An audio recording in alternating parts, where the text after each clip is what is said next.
कोई परीक्षा पास करके वृंदावन जाता है, कोई विवाह करने के बाद वृंदावन जाता है, कोई ठाकुर जी से मिलने जाता है, कोई अपनी बातें बांटने जाता है, कोई अपने दुख बांटने जाता है। दुनिया भर से लोग आते हैं वृंदावन, दुनिया भर से लोग आते हैं ठाकुर जी से मिलने। पर क्या ठाकुर जी सबसे मिलते हैं?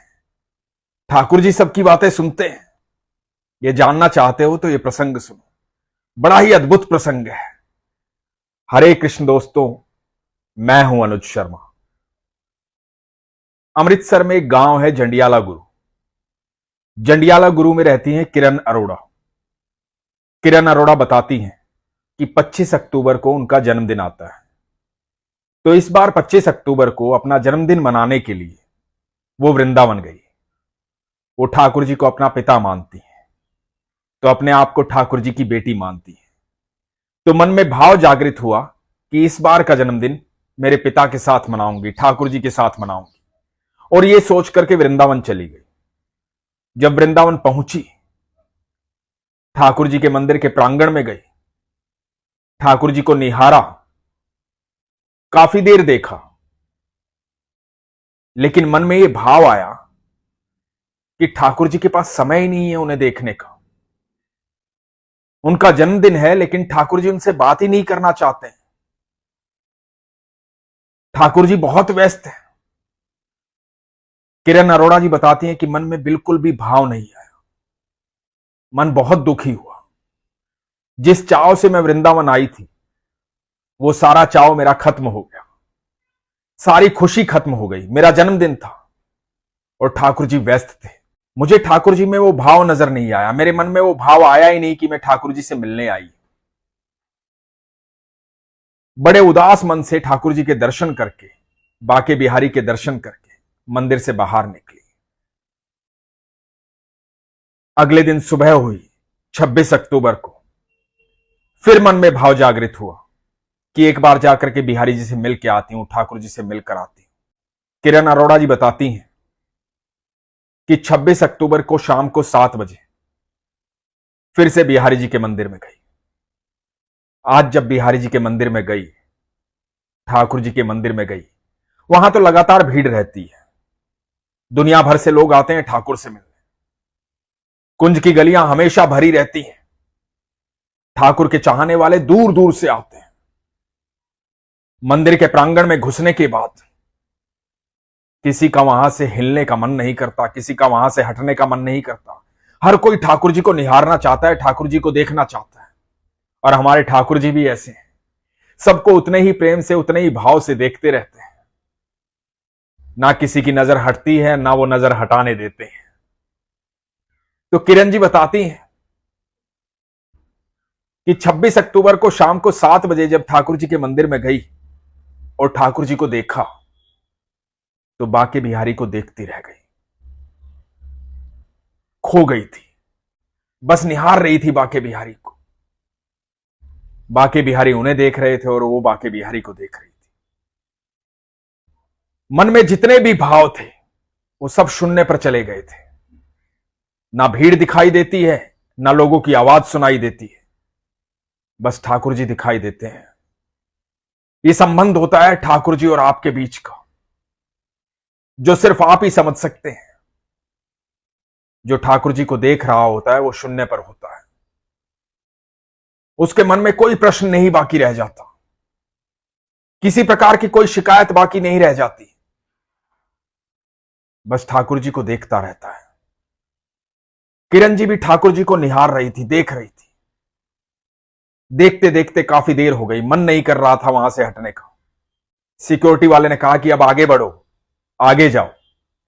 लेकिन किरण जी बताती हैं, मेरा मन ही नहीं कर रहा था वहां से हटने का, मैं खड़ी रही। थोड़ी देर बाद सिक्योरिटी वाले ने कहा कि ठीक है, तुम खड़ी होना चाहती हो तो खड़ी रहो, निहारती रहो कान्हा को, निहारती रहो ठाकुर जी को। और किरण जी ठाकुर जी को निहारती रही। निहारते निहारते ठाकुर जी से मन ही मन बातें करते हुए आगे बढ़ने लगी। आगे बढ़ती बढ़ती बढ़ती बढ़ती जो ठाकुर जी के गर्भगृह की तरफ ऊपर सीढ़ियां जाती हैं, ऊपर की देहली पर लोग खड़े होते हैं, एक तरफ महिलाएं, एक तरफ पुरुष।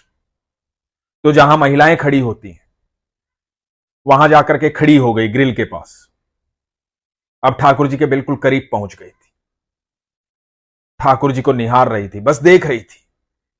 बार बार ऐसा लग रहा था मेरे कन्हैया मुझे देख रहे हैं, मेरे ठाकुर जी मुझे देख रहे हैं। ग्रिल के पास खड़ी थी। आरती शुरू हो गई। किरण जी खड़ी रही। जब आरती हो गई, पट बंद हो गए, तो लोग जाने लगे, लेकिन किरण जी वहां से नहीं हिली। किरण जी बताती हैं कि उस दिन बड़ी सख्ताई थी। जिस तरफ महिलाएं चढ़ती हैं उस तरफ सिर्फ महिलाएं चढ़ सकती थी। वहां कोई भी पुरुष सीढ़ियों पर नहीं चढ़ सकता था। बहुत सख्ताई थी। तो मैं वहां खड़ी थी, ठाकुर जी को निहार रही थी। पूरी आरती हो गई, ठाकुर जी के पट बंद हो गए। मैं वहां से हिली नहीं, बस खड़ी रही। मन में भाव बह रहे थे, ठाकुर जी के प्रति प्रेम उमड़ रहा था। मैं खड़ी रही। अचानक से एक युवा लड़का मेरे बाजू में आया। पता नहीं कहां से आया, क्योंकि वहां तो सिर्फ महिलाएं ही चढ़ सकती थी। आकर के मेरे बराबर में खड़ा हो गया और मुझे आकर के बोला, यहां खड़ी खड़ी क्या देख रही है? जा चौखट पे जाकर के माथा टेक, अंदर जा, यहां क्यों खड़ी है? किरण जी बताती हैं कि मुझे कुछ समझ में नहीं आया। मैंने उनसे पूछा कि आप मुझे कह रहे हैं? तो उस युवक ने कहा कि हां, तुम्हें ही तो कह रहा हूं, यहां क्यों खड़ी हो? जाओ अंदर जाके माथा टेको, फिर सिक्योरिटी वाला आ जाएगा। किरण जी बताती हैं कि देखने में एकदम गवाला था, साधारण वेशभूषा। बड़े हक से मुझे कह रहा था, मुंह में कुछ चबा रहा था।